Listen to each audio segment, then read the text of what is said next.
cheval qui est très présent dans votre livre, Sandrine Colette, parce que vos personnages se déplacent à cheval. D'ailleurs, vous nous avez apporté, j'ai l'impression, un fer à cheval et un marteau. Qu'est-ce que c'est que cette histoire? C'est ça. Ouais, c'est une histoire du livre, hein. La nécessité d'avoir un cheval bien chaussé. Je dirais bien qu'il veut aller loin, ménage sa monture, mais voilà, c'est plus que ça. C'est aussi ce qui a fait la supériorité à un moment de certaines armées sur les autres. C'est quand on a inventé le fer à cheval. Le fer à cheval, c'est ce qui fait que le cheval ne se blesse pas. On lui protège le pied comme nous, on protège nos pieds avec des chaussures, et c'est comme ça qu'on peut passer partout.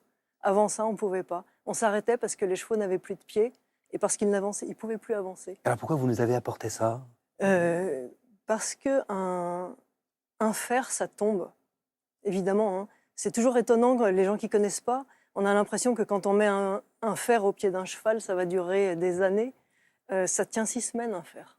C'est-à-dire que quand on randonne à cheval, on a toujours le marteau à brocher, quelques clous, une pince, et à tout moment, on peut remettre le fer.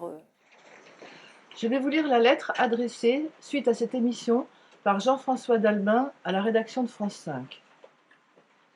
Madame, Monsieur, visionnant l'émission La Grande Librairie, présentée par Augustin Trapenard ce mercredi 12 octobre 2022, j'ai trouvé scandaleux de voir Madame Sandrine Colette faire la promotion du ferrage des chevaux, présentant fièrement à la caméra un fer à cheval, un marteau et des clous. Ayant écrit un livre titré Le chant des loups, en avouant n'avoir jamais vu ni entendu un loup en liberté, sans doute affirme-t-elle que le fer est un bienfait pour le cheval, sans avoir la moindre connaissance de l'anatomie, la physiologie, la locomotion et la biomécanique du cheval. Comment peut-on asséner autant de bêtises fondées sur des croyances, sans contradicteur, dans une émission de France 5 ?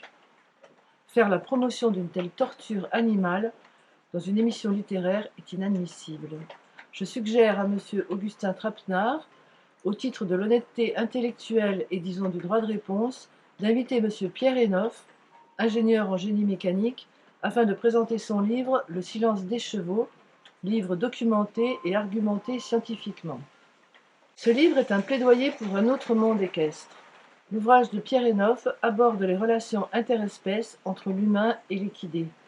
Il remet en cause les traditions équestres militaires ancestrales, les conditions de détention carcérale, les pratiques actuelles de l'équitation et les conséquences néfastes du ferrage.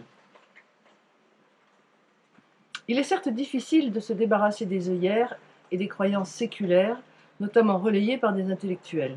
Mais France 5 devrait se faire un devoir de défendre le bien-être de ce que certains prétendent être la plus belle conquête de l'homme. Espérant vous voir donner une suite favorable à ma requête, veuillez recevoir, Madame, Monsieur, l'expression de mes meilleurs sentiments.